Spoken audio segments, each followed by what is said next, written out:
주일을 맞아 예배당에 찾아주신 모든 우리 성도님들, 또 가정에서 예배하시는 우리 모든 성도님들, 특별히 또 설날 명절을 맞아서 또 이렇게 고향 찾아주시고 예배당에 찾아주신 우리 성도님들, 주 안에서 평안하시고 강건하시고 무엇보다도 항상 하나님의 은혜가 충만하시기를 먼저 주님 안에서 문안 인사드립니다. 우리 사랑하는 마음으로 좌우에 계신 분들에게 우리가 손을 흔들면서 좀 말로 다 표현 못하는 시대가 되었습니다. 우리 손을 흔들면서 사랑합니다, 축복합니다, 그렇게 한번 문안하고 축복하시겠습니다. 사랑합니다, 축복합니다. 그동안 우리는 사랑에 대해서 함께 묵상해보고 또 말씀을 상고했습니다. 들어라 이스라엘아, 이스라엘아 들어라. 하나님의 말씀을 듣는 것은 하나님의 말씀을 지키고자 하는, 그리고 하나님의 말씀대로 살고자 하는 처절한 결단과 그리고 그 말씀 앞에 부복하는 마음으로 머리를 조아리고 무릎을 꿇고 하나님의 말씀을 들어야 하고, 그 하나님의 말씀의 본질은 하나님은 사랑이시다. 사랑의 하나님의 그 풍성한 은혜를 함께 나누고, 그 사랑을 받은 하나님의 사람이라면 사랑받은 사람답게 예배하고 신실하게 사랑해야 하기 때문에 우리의 주변에 있는 사랑하는 형제와 자매들을 꺼리낌 없이 사랑할 수 있는 그 사랑이 충만하기를, 사랑에 대해서 그동안 묵상해 왔습니다. 그리고 그 다음 주제로 삼았던 이 견딤이라는 주제를 함께 묵상해 보려고 하다가, 오늘 이 주일은 특별히 우리가 청빙 설교를 앞두고 있는 주일입니다. 그래서 잠시 사랑 그리고 견딤이라는 연결된 주제 중간에 이 교회에 대해서, 그리고 특별히 하나님의 나라와 의에 대해서 생각해보고, 행복한 교회 그리고 위대한 교회, 우리 교회가 정말 행복한 교회가 되기를 소망하고 위대한 교회가 되기를 소망한다면 우리는 어떤 마음의 어떤 준비 또 각오가 필요한지에 대해서 함께 묵상하고자, 오늘은 행복한 교회, 위대한 교회라는 그런 주제로 말씀의 은혜를 나누고자 합니다. 설날 지내시면서 서로 이렇게 문안하시고 조금 제한적이긴 하였지만 이렇게 또 인사도 하시고 교제도 하셨을 것 같습니다. 비대면 시대에 맞게끔 서로 가족 간에 이렇게 소식을 전하고 인사를 하셨을 텐데요. 우리가 평범한 어떤 그 설날이나 명절의 풍경을 조금 생각해 보려고 합니다. 평범한 명절에 보면 이 어떤 현상이 있냐면 서로 이렇게 좀 돈을 주고받게 되는 그런 일들이 있지요. 어르신들에게도 우리 마음을 담아서 이렇게 돈을 드리기도 하고 아이들에게도 돈을 주기도 합니다. 그런데 이상하게 참 어린 아이인데도 불구하고 돈 2장을 딱 나란히 내어놓고 5만 원짜리, 만 원짜리, 아니면 만 원짜리, 1,000원짜리를 딱 내어놓고 어느 것 할래라고 하면 이상하게 꼭 값어치가 나가는 돈을 잘 알더라고요. 그러신 경험들이 많이 있으시죠. 아이들에게 주면 꼭 비싼 돈을 잘 구별하는 것 같아요. 그리고 또 돌잡이 하는 것을 보면 엄마들은 꼭 아이들이, 자기 아이가 첫돌이 되었을 때 여러 가지 많은 돌잡이 할 수 있는 것들 중에 이 돈을 꼭 쥐기를 소망하는 마음으로 아이 앞에 돈을 올려놓고 돈을 쥐는 것에 대해서 우리가 잘 가르쳐 주기도 하고 익숙하기도 하고 또 돈을 많이 주고받고 하게 됩니다. 그러다 보니까 돈이 참 중요하다, 그리고 또 돈이 필요하다라는 것에 대해서 누구나 다 잘 알고 있지요. 사람은 누구나 많은 것을 가지고 싶어 합니다. 돈이 생기는 일을 마다할 사람을 잘 찾아볼 수 어려울 것입니다. 명절의 풍경도 그와 같은 예가 될 수 있을 것입니다. 어린아이에서부터 어른에 이르기까지 돈이 중요하고 필요하다는 사실을 다 알고 있습니다. 그러나 돈의 문제는 생존의 문제이고 현실의 문제이지만 그리스도인들에게 있어서의 돈의 문제는 또 다른 관점을 우리에게 가지게 합니다. 돈에 대한 이야기들을 많이 합니다만 성경에도 돈에 대해서 많이 표현들을 하고 말씀하고 있습니다. 그 중에 대표적인 것이 마가복음 14장 10절 이하에 있는 돈을 받고 예수님을 팔려고 했던 이 가룟 유다에 대한 이야기들이 우리가 기억이 날 것 같습니다. 또 하나 우리는 사도행전 8장에서 시몬이라는 사람이 사도들이 행하였던 성령의 역사와 능력, 그 앞에서 돈을 주고 그 능력을 사고자 했던 모습들도 우리는 읽을 수 있게 됩니다. 그런데 이와 반대로 예수님께서 직접적으로 돈에 대해서 말씀하시는 경우들도 참 많이 계셨습니다.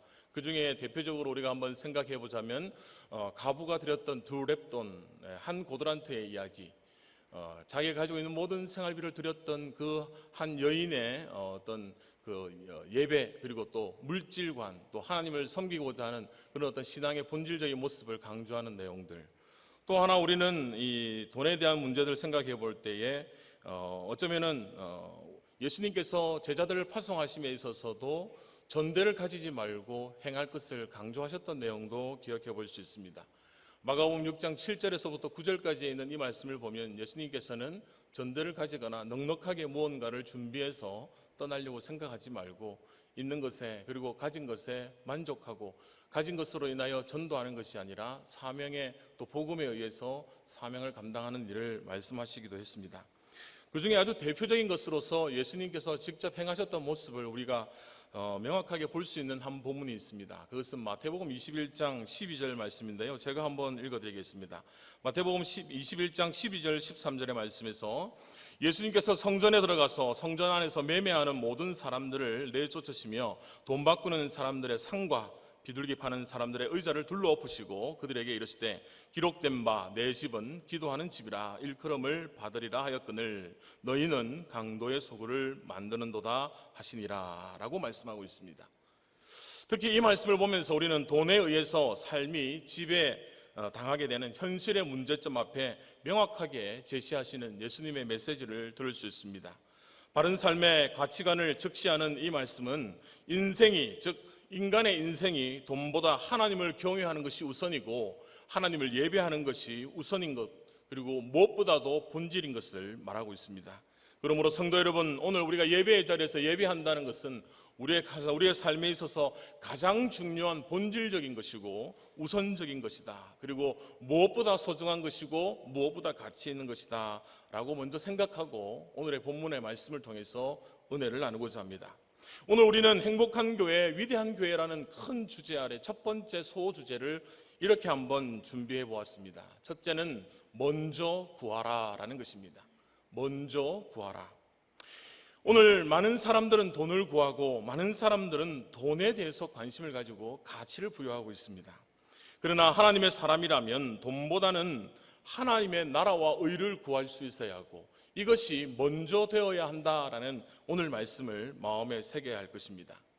오늘 33절의 말씀이 우리에게 주는 커다란 교훈 중에 하나는 무엇이 우선이냐에 대한 문제입니다. 디모데후서 3장 1절과 2절에서는 말세의 때에 대해서 지적하면서 이렇게 말씀하고 있습니다.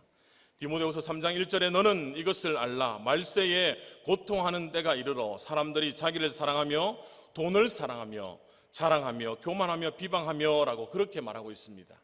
연이어서 부모를 거역하게 되는 그와 같은 특징의 출발점이 자기를 사랑하는 것이고 돈을 사랑하는 것이며 돈을 자랑하는 것이다 라고 그렇게 지적하고 있습니다.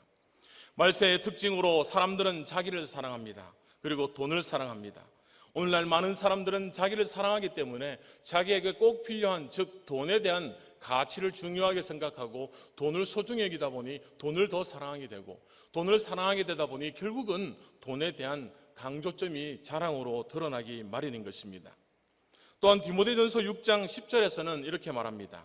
돈을 사랑함이 일만하게 뿌리가 되나니 이것을 탐내는 자들은 미혹을 받아 믿음에서 떠나 많은 근심으로 자기를 찔렀도다라고 말씀하고 있습니다. 돈을 사랑하는 것이 결국은 일만하게 뿌리가 되고 이 일만하게 뿌리가 되는 것은 결국은 자기를 찌르는, 믿음에서 떠나게 되는, 미혹을 받게 되는 그런 여러 가지 일들로 계속해서 번져나가게 되는 것을 볼 수 있습니다. 돈을 사랑하는 것은 결국은 악의 뿌리가 되고 악에서 벗어날 수 없는 수령이 된다. 즉 자신의 삶이 수령에 빠지게 된다라고 말씀하는 이 말씀을 통해서 우리는 돈의 가치가 현실적이고 또 부정할 수 없는 가치이지만 이 가치를 하나님이 주신 기준이나 예수님께서 말씀하신 그 기준에 맞게끔 우리의 삶을 조명할 것이 필요하다라는 것입니다. 그래서 히브리서 13장 5절에서는 이렇게 돈에 대해서 결론적으로 말씀하고 있는 것 같습니다. 돈을 사랑하지 말고 있는 바를 족한 줄로 알라. 그가 친히 말씀하시기를 내가 결코 너희를 버려두지 아니하고 너희를 떠나지 아니하리라 하셨느니라 라고 말씀합니다. 돈을 사랑하지 말고 돈이 있는 것에 대해서, 돈에 대해서 만족할 수 있는, 즉 내게 주신 하나님의 은혜 앞에서, 내게 주신 삶의 가치 앞에서, 내가 가지고 있는 모든 것에 대해서 하나님 앞에서 만족할 수 있는 것이 중요하다라고 그렇게 가르치고 계시는 것입니다. 오늘날 많은 사람들은 돈에 절대적인 가치를 부여하고 돈을 사랑하고 돈을 자랑하며 돈이 우선되어 있고 돈이 먼저라는 생각을 하는 경우들이 허다하지만, 그리스도인이라면 그 모든 세상의 가치관이 아니라 하나님이 주신 가치관, 하나님이 주신 그런 중심으로 이 돈을 바라볼 수 있어야 되고 가치관을 정리할 수 있어야 한다라는 것입니다. 오늘날 많은 사람들은 돈에 대한 자세나 태도, 마음가짐이 먼저 되었다는 것을 충분히 인지할 수 있습니다. 돈이 먼저가 된 세상이 되었습니다.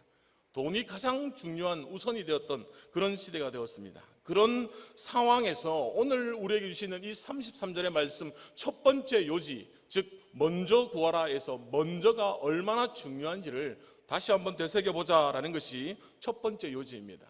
오늘 이 말씀에서 먼저 구하라라고 할 때 이 먼저는 무엇보다도 프로톤이라는 단어로 기록된 이 단어는 상대적인 어떤 우선순위만을 이야기하는 것이 아니다라는 것입니다. 여러분, 서열을 정할 때나 순번을 정할 때 1번, 2번 이렇게 해서 번호표를 뽑거나 순차를 정할 때가 있습니다. 그러면 1번 다음에는 2번이 오니, 2번 다음에는 3번이 오니 당연히 우리는 이 번호에 대해서는 순차적으로 생각할 것입니다. 그런데 그리스도인들이 이야기하는 이 우선순위, 즉 그리스도인으로서의 우선순위, 삶의 우선순위에 1번이 하나님이다라고 말할 때 1번이 하나님이다라는 이 개념은 단지 1번, 2번, 3번에 있어서의 1번을 의미하는 것으로만 끝나서는 안 된다라는 것이 이 먼저 구하라에서 먼저가 가르쳐주는 교훈이다라는 것입니다. 단지 순번적으로만 1번이 아니라 이 1번이라는 말은 절대적인 가치와 절대적인 우선순위, 그리고 무엇보다도 비교할 수 없는 최상급을 우리에게 말하고 있는 것이 바로 먼저다라는 것입니다. 마치 신약시대의 고르반이라는 제도를 통하여서 부모 공경을 하지 않기를 원해서 하나님께 드립니다라고, 고르반입니다라고 하고 그렇게 끝냄으로 말미암아 하나님께 드렸으니 내 부모에게는 줄 수 없다고 그렇게 핑계했던 수없이 많은 유대주의적이고 또 외식적인 삶을 살았던 그리스도인들을 향한 그 지적의 말씀과도 같은 맥락을 유지하고 있는 것입니다. 먼저라는 말은 첫째라는 그런 의미이지만 이 첫째는 순차적인 순번의 1번으로만 끝나는 것이 아니라 이 순차적인 첫째로서의 의미를 넘어서는 절대적인 어떤 순번의 1번을 의미하고 있는 것입니다. 그리스도의 제자가 된 성도가 하나님 나라와 의를 추구하는 것에 있어서는 어느 것도 비교할 수 없고 어느 것도 우선할 수 없음을 말하고자 하는 것이며, 이 상대적이지 않은 절대적인 1번이라는, 첫째라는, 우선이라는, 먼저라는 단어가 주는 교훈은 참으로 하나님만을 전적으로 바라보기를 소원하는, 하나님의 나라와 의만을 추구하기를 소원하는 그 마음의 중심을 우리에게 설명하기에 충분한 그런 표현이다라는 것입니다. 우리는 이 부분에 대해서 명확하게 알기 위해서는 오늘 본문의 앞부분에 해당하는 마태복음 4장으로 가서 확인할 것이 하나 있습니다. 마태복음 4장 18절에서부터 22절의 말씀에 보면 한 사건이 있습니다. 이 사건의 내용에는 예수님께서 제자들을 부르시는 사건이 있습니다. 오늘 본문은 산상수훈의 후반부에 해당하는 내용으로서 4장, 5장, 6장을 쭉 이어가는 이 본문 앞에 큰 한 단락이 마무리되고 시작되는 그 시점에서 예수님께서는 제자를 부르시고 그들에게 산상수훈을 가르치기 시작하셨습니다. 그 예수님이 제자를 부르실 때 상황에서 하나 우리가 얻을 수 있는 교훈이 있는데, 그것이 무엇이냐면 이 제자들의 반응이고 이 제자들의 삶의 변화입니다. 그것은 바로 그들이 가지고 있는 모든 것들을 버려두고 예수를 따랐다라는 그런 표현들입니다. 4장 18절에서 22절에서 발견할 수 있는 버려두고 따랐다, 버려두고 쫓았다, 심지어 누가복음 5장 11절에서는 이 본문을 동일하게 기록하며 모든 것을 버려두고 예수를 따른다, 쫓는다라고 표현하시는 이 말씀을 통해서 우리는 먼저라는 이 단어가 주는 의미의 진정한 뜻은 바로 예수 그리스도를 따르기 위해서 우리가 가지고 있는 모든 것들을 내려놓고 버려두고 하나님만을 따르고자 하는 그 마음의 중심, 그것이 바로 먼저가 우리에게 가르쳐주고 있는 교훈이다라는 것입니다. 예수님을 따르는 것은 이처럼 모든 것을 버려두고 따르는 것입니다. 버려두고라는 것은 포기하다, 그것에서부터 떠나다라는 의미가 있는 것으로서 내가 예수를 따르기 위해서는 과거 내 삶의 모든 것에서 떠나야 하며 내 삶의 모든 것, 아니 나 자신도 버려야지 가능하게 되는 일이 바로 예수 그리스도를 따르는 일이며 하나님 나라와 의를 구하는 일이다라는 것입니다. 이 먼저가 우리에게 주는 의미는 자기를 포기하고 예수 그리스도를 따르는 것, 즉 예수님께서 우리를 위하여 자신의 모든 것을 버리고 십자가에서 우리를 위하여 살을 찢고 피를 흘리시며 베푸신 그 사랑에 합당하게 사는 삶을 교훈하는 것이 먼저이다라는 것입니다. 그러므로 성도 여러분, 우리는 하나님의 나라와 의를 구하되 먼저 구하는 사람이 되어야 됩니다. 단지 형식적으로만 1번으로만 해드리고 내가 하고 싶은 2번을 행하는 그런 과거의 우리의 유대주의적이고 외식적인 삶을 버리고 하나님만을 전적으로 따르기를 원하는 이 마음의 중심을 고스란히 담아 하나님을 향한 믿음의 삶을 전진해야 하는 것, 그것이 바로 행복한 교회, 위대한 교회의 출발점이다라는 것입니다. 둘째는 우리는 오늘 이 본문의 말씀을 통해서 하나님 나라와 의를 구하는 하나님의 나라와 의에 대해서 함께 생각해 보고자 합니다. 33절은 성도가 추구해야 할 바에 대해서 직설적으로 잘 말씀하고 있는 내용입니다. 본문에 의하면 성도의 삶은 하나님 나라와 의를 추구하는 것이 그의 목적이 되어야 되고 목표가 되어야 된 것을 명확하게 제시하는 말씀입니다. 이 중에 우리는 첫 번째로 하나님 나라, 두 번째로 그의 의라는 이 두 개념을 정리해 보려고 합니다. 첫 번째 하나님 나라라는 것은, 이 나라라고 할 때 나라는 바실레이아라는 그런 원어적인 어떤 그 원어의 표현에서 빌려서 의미를 생각해 보면 절대 군주가 통치하는 왕국을 이야기할 때 이 나라 바실레이아라는 단어를 쓴다는 것입니다. 즉 요즘과 같은 민주주의에 아니면 요즘과 같은 사회 속에서 가지고 있는 나라의 개념과는 조금 많이 다르다라는 것입니다. 즉 절대 군주가 통치하는 나라, 그 통치권의 영역 안에 있음을 설명하는 것이 이 나라다라는 것입니다. 그러므로 하나님의 나라를 구한다는 것은 하나님의 통치하심, 하나님의 역사하심의 그 풍성함을 실제로 받고 경험하고 있는 것을 말하고 있는 것입니다. 하나님의 절대 권력이 가지는 그 통치권의 영역 아래에 있는 것이며 그 영향력 아래에 있는 것입니다. 따라서 하나님 나라를 구한다는 것은 자신의 뜻을 모두 버리고 내어버리고 내려놓고 예수 그리스도를 따르는 것과 같은 것이며 또한 하나님의 다스림을 받는 것입니다. 내 마음대로 내 삶을 주장하고 내가 원하는 대로, 내가 필요한 대로, 내가 원하는 곳에 돈을 쓰는 것이 아니라 하나님이 통치하시는 통치의 영역 아래에서 하나님이 쓰시도록 하는 그 돈에 대한 가치를 잘 알고 사용할 수 있는 그와 같은 통치의 개념이 포함되어져 있다라는 것입니다. 또 하나 살펴볼 것은 그의 의라고 할 때 이 의로움은 세상에서 찾을 수 있는 또는 사람이 찾을 수 있는, 사람이 구할 수 있고 얻을 수 있는 의로움이 아니다라는 것을 기억하십시오. 그의 의라고 하는 것은 인간의 의가 아닙니다. 인간의 기준에서의 의가 아니라 하나님 기준에서의 의로움입니다. 하나님께서 준비하시고 설정하시고 또 기준 삼아 놓으신 의로움입니다. 오늘 우리는 이 의로움에 대해서 잘 설명하는 마태복음 6장 초반부를 기억해 볼 수 있습니다. 오늘 우리가 33절을 같이 보시고 계시는데 6장 1절에 보면 이렇게 말씀합니다.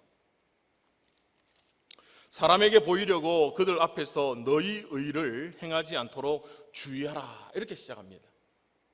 특별히 우리가 6장 1절에서 볼 수 있는 사람에게 보이려고 그들 앞에서 의를 행하지 않도록 주의하라는 이 말씀은 그의 의라고 표현되어져 있는 33절의 의로움과는 정반대 의로움이지요.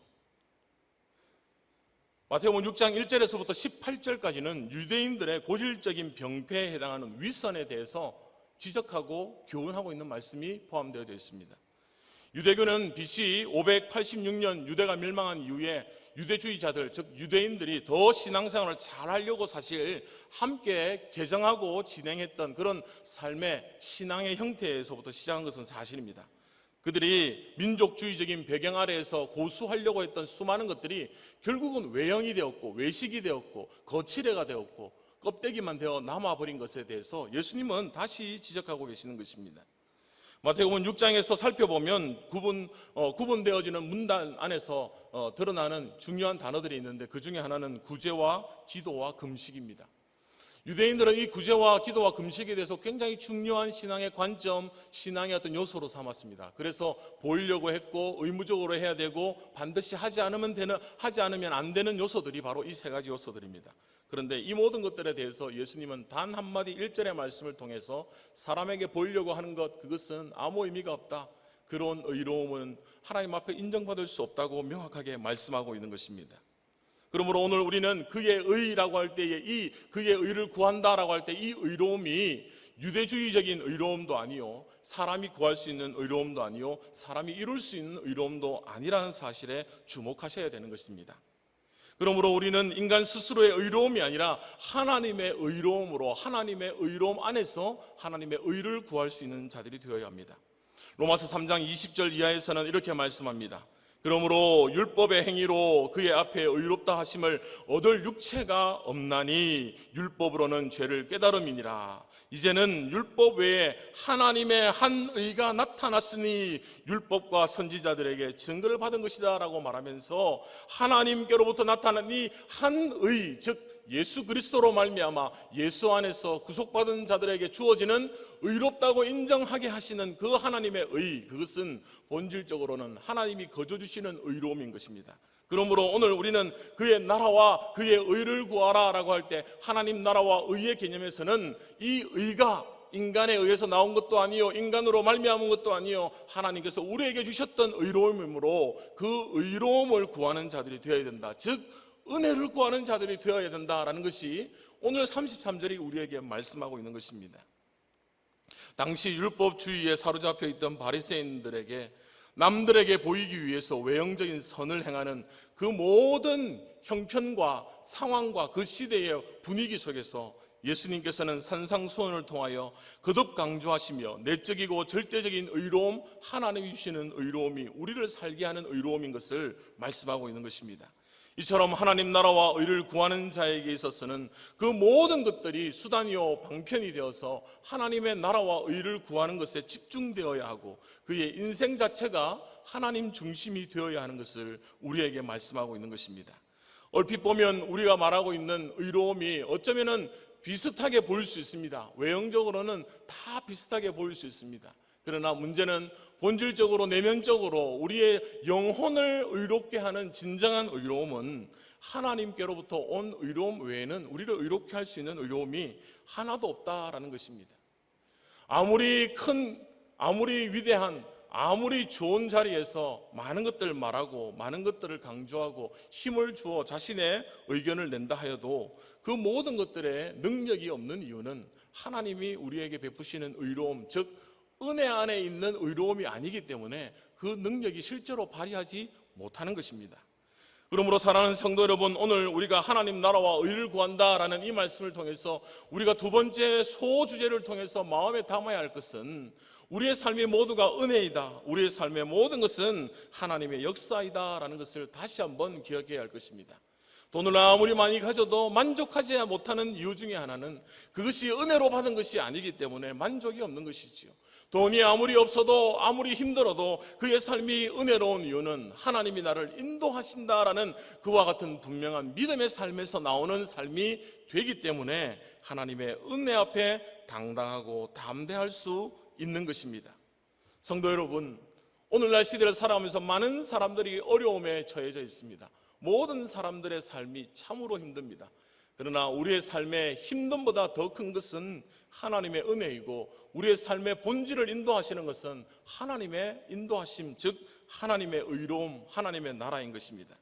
그러므로 우리는 오늘 6장 1절에서 말하는 유대주의적인 의로움이 아니라 33절에서 말하는 하나님이 주시는 의로움으로 오늘을 살고 우리의 삶의 현장에서 주어지는 어려움 앞에 당당하고 담대하게 은혜 안에서 살아갈 수 있는 그 은혜가 오늘 우리 가운데 충만하기를 기도하는 마음으로 이 말씀을 마음에 새기게 되기를 진심으로 소망합니다. 로마서 6장 8절 이하에서는 이렇게 말씀합니다. 만일 우리가 그리스도와 함께 죽었으면 또한 그와 함께 살 줄을 믿노니 이는 그리스도께서 죽은 자 가운데서 살아나셨음에 다시 죽지 아니하시고 사망이 다시 그를 주장하지 못할 줄을 알미로다라고 말씀하고 있습니다. 오늘 우리는 로마서 6장 8절의 말씀과 같이 우리가 그리스도와 함께 죽었다면 그리스도와 함께 살고 있다는 사실을 꼭 기억하십시오. 그리스도와 함께 죽은 자는 그리스도와 함께 사는 자이고 그리스도 안에서 죽은 자는 그리스도 안에서 사는 자이기에 오늘 우리는 하나님 나라를 구하고 그의 의를 구할 수 있는 신실한 믿음의 삶으로 행복한 교회, 위대한 교회를 만들어 나가는 일에 함께 동력하고 동참하고 또 힘을 모아야 한다라는 것입니다. 성도 여러분, 좀 부탁을 드리겠습니다. 이번 한 주간 동안 지내시면서 우리가 청빙이라는 중요한 과제를 앞두고 있는데 기도하는 일에 더욱더 힘을 쓰고 현장에 못 나오시게 되더라며 그래도 가정에서 있는 처소에서 기도하시면서 한 주간 정말 매달리는 한 주간이 되기를 진심으로 소망합니다. 무엇보다 중요한 것, 그것은 바로 하나님의 은혜인데 하나님의 은혜가 우리 가운데 임할 수 있도록 하나님 나라와 의를 구하는 마음으로 기도하는 한 주간이 되기를 진심으로 소망합니다. 셋째로 우리는 오늘 말씀을 통해서 세 번째 소주제가 되는 더하시리라 라는 내용을 살펴보고자 합니다. 더하시리라라는 이 단어는 프로스 티테미, 프로스 그리고 더하기 티테미입니다. 즉 이 두 단어의 합성어입니다. 뜻을 좀 살펴보면 프로스는 누구누구에게 무엇을 위하여 무엇에 대하여 이런 것이고요. 티테미는 주다 두다라는 그런 의미를 가지고 있습니다. 누구를 위해서 주다, 무엇을 위해서 두다 이런 뜻이죠. 분명한 목적이 있고 분명한 의도가 있는 그런 단어입니다. 더하시리라는 말씀이 우리에게 주는 가르침은 신적 수동태로서 하나님이 전적으로 모든 일을 주관하시는 주체자인 것을 설명하는 것이고 미래형으로 기록되어 있기 때문에 이 일을 이루어 가실 분도 하나님이신 것을, 즉 신이신 것을 우리에게 강조하는 그런 표현입니다. 사랑하는 성도 여러분, 우리가 무언가를 이루려고 하고 완성하려고 합니다. 그러나 그 모든 일들을 이루어지게 하시는 분은 하나님이십니다. 오늘 이 말씀을 통해서 더하시리라 라는 의미가 우리에게 주는 본질적인 의미는 하나님께서 더하게 하셔야지만 더해집니다 라는 것을 말하고자 하는 것입니다. 시장에 가서 물건을 살 때 흥정을 하면 좀 더 주세요, 콩나물 1,000원치 2,000원치 사실 때 조금 더 주세요 그러잖아요. 아무리 더 달라 해도 주인이 줘야 받지 주인이 안 주면 받을 수 있나요 없나요? 네, 아무리 싸워도 못 받습니다. 결국은 그 거래가 성사가 되지 않거나 문제가 생기거나 분쟁이 생길 수도 있습니다. 그것 때문에 서로가 삿대질을 하고 욕을 하게 되는 경우도 있습니다. 그런데 문제는 더하시리라 라는 이 말의 주체가 하나님이다 라는 말씀은 상점 주인 마음대로 콩나물을 조금 더 주든 안 주든 마음인 것처럼 하나님께서 주시든 안 주시든 하나님 마음이다 라는 것이 참된 의미입니다. 달리 말하면 하나님께서 더 주시도록 하나님의 은혜를 구하는 것이 우리가 해야 될 신앙의 자세이다라는 것입니다. 그의 나라와 의를 구하는 자, 그리고 그 안에서 이루어 주실 것을 바라는 자는 하나님께서 더해 주시리라는 믿음을 가지고 오늘을 사는 사람입니다. 여러분 좋아하는 찬양 중에 이 찬양 기억나실 것입니다. 내일 일은 나 몰라요, 하루하루 살아요, 불행이나 여행함도 그 다음 뭐라고요? 내 뜻대로 못해요. 노래 수없이 불렀잖아요 우리 이 노래. 내일 일은 나 몰라요, 하루하루 살아요, 불행이나 여행함도 내 뜻대로 못해요. 뒤에 가면 험한 이 길 가고 가도 끝이 없고 끝없는 이 길을 감에 있어서 불행이나 여행함도 내 힘으로 내 뜻대로 내 마음대로 할 수 없는 것이 인생이다. 이 고백 가운데, 이 찬양 가운데 그렇게 고백하지 않습니까? 주님 예수 발레미사 내 손 잡아주소서. 주님 예수 그리스도께서 우리의 손을 잡아주시지 않으면 우리에게 더해지는 은혜가 없다. 이 말은 하나님의 은혜 없이는 살 수 없습니다. 내일은 난 몰라요, 내 맘대로 살겠어요가 아니라 이 찬양의 진실한 고백은 내일을 내가 알 수 없지만 하나님이 내일을 인도하여 주실 줄 믿습니다. 우리 교회의 미래에 대해서 우리는 알 수 없지만 하나님이 이 교회의 미래를 책임져 주시고 인도해 주시고 역사해 주실 줄 믿습니다. 하나님이 더해 주실 줄 믿습니다. 이것이 우리 서연의 성도들의 고백이 되기를 진심으로 소망합니다. 이 고백이 없이 우리가 어떻게 이 중요한 일들을 감당할 수 있고 이 고백이 없이 우리가 어떻게 하나님의 역사를 바라볼 수 있겠습니까? 주님 예수 내 손 잡아 주시지 않으면, 아버지께서 내 손을 잡아 주시지 않으면 우리의 인생이 더 이상 의미 없고 더 이상 가치가 없음을 고백하는 이 찬양의 고백과 같이 우리는 하나님 나라와 의를 구하는 자들이 되어야 됩니다. 먼저 구하는 자들이 되어야 됩니다. 더해 주실 줄 믿고 구하는 자들이 되어야 됩니다. 그 믿음이 있을 때에 우리의 삶은 보다 더 하나님의 인도하심을 풍성하게 받을 수 있을 것입니다. 우리는 세 번째로 함께 살펴보는 이 더하시리라 라는 개념에 대해서 한 가지 중요한 단어를 더 묵상하고 말씀을 맺고자 합니다. 오늘 이 33절에서 말씀하시는 이 내용은 사실 30절에 보시면 중요한 키워드가 하나 있는데 30절을 보시겠습니다. 마태복음 6장 30절인데요. 같이 한번 보실까요? 함께 읽겠습니다. 오늘 있다가 내일 아궁이에 던져지는 들풀도 하나님이 이렇게 입히시거든 하물며 너희일까 보냐 믿음이 적은 자들아. 하물며 너희일까 보냐 믿음이 적은 자들아. 오늘 있다가 내일 아궁이에 던져지는 들풀 하나도 또 우리의 삶의 모든 것을 관장하시는 하나님의 인도하심 안에서 작은 하나도 하나님의 인도하심이, 역사하심이, 하나님의 보호하심이 없이는 모든 것 하나도 이루어질 수 없는데 어떻게 너희들을 하나님이 내버려 두시겠느냐, 하물며 너희일까 보냐라고 그렇게 말씀하시는 것입니다. 히브리서 9장 12절에서 14절에 보면 이 하물며를 또 사용하고 있는데 제가 한번 읽어드리겠습니다. 9장 12절에 염소와 송아지의 피로 하지 아니하고 오직 자기의 피로 영원한 속죄를 이루사 단번에 성소에 들어가셨느니라. 염소와 황소의 피와 및 암송아지의 죄를 부정한 자에게 뿌려 그 육체를 정결하게 하여 거룩하게 하였거든 하물며 영원하신 성령으로 말미암아 흠없는 자기를 하나님께 드린 그리스도의 피가 어찌 너희 양심을 죽은 행실에서 깨끗하게 하고 살아계신 하나님을 섬기게 하지 못하겠느냐라고 그렇게 말씀합니다. 이 히브리서 9장 12절에서 14절의 말씀에 보면 구약의 제사를 통하여도 지금까지 우리를 정결하게 하고 하나님 앞으로 인도함을 받게 하셨는데 어떻게 예수 그리스도의 피가 우리를 정결하지 못하게 하고 우리를 악한 그리고 죄된 행실을 끊고 새롭고 깨끗하고 정결한 삶으로 우리의 삶을 인도하지 못하시겠느냐라고 그렇게 말씀하시면서 하물며 그리스도의 피가 라고 그렇게 말하고 있습니다. 하물며 그리스도의 피가. 오늘 우리는 이 하물며라는 이 말씀에 주목해야 됩니다. 더하시리라, 하물며 우리에게 베푸실 그 하나님의 은혜를 바라보고 오늘도 그리스도의 피가 우리를 죽은 행실에서, 악한 행실에서, 과거의 삶에서 우리를 새롭게 하시고 우리를 인도하시고 우리를 역사하실 줄 믿는 믿음이 오늘도 우리에게 더하시리라는 역사로 이루어지도록 기도하고 믿음의 삶을 살아야 하는 것입니다. 사랑하는 성도 여러분, 오늘이라는 시간이 우리에게 주어져 있지만 보장되어 있는 것은 아닙니다.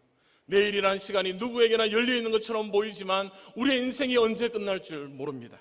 그렇다면 오늘 우리에게 베푸시는 하나님의 은혜 안에서 더하시리라, 하물며 인도하시리라 라는 이와 같은 하나님의 메시지를 통하여 우리의 교회가 위대한 교회, 행복한 교회, 우리의 신앙이 복된 신앙이 될 수 있도록 하나님께서 우리를 인도하시기를, 더하시기를 간구하는 마음으로 한 주간도 복되게 사시는 그런 은혜가 충만하기를 진심으로 소원합니다.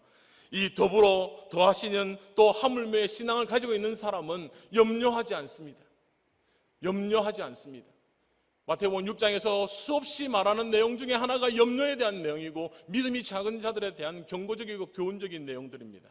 믿음 없이 염려하는 것이 아니라 내일 일을 아무리 몰라도 하나님이 인도하시고 더하시리라는 신앙의 믿음으로 오늘을 사시며 우리 교회 가운데 이루실 하나님의 크신 뜻을 바라보고 하나님의 역사하심 앞에 순종하며 복종하는 삶으로 살아가기를 다짐하는 서연의 성도님들이 되시기를 주의 이름으로 축복합니다.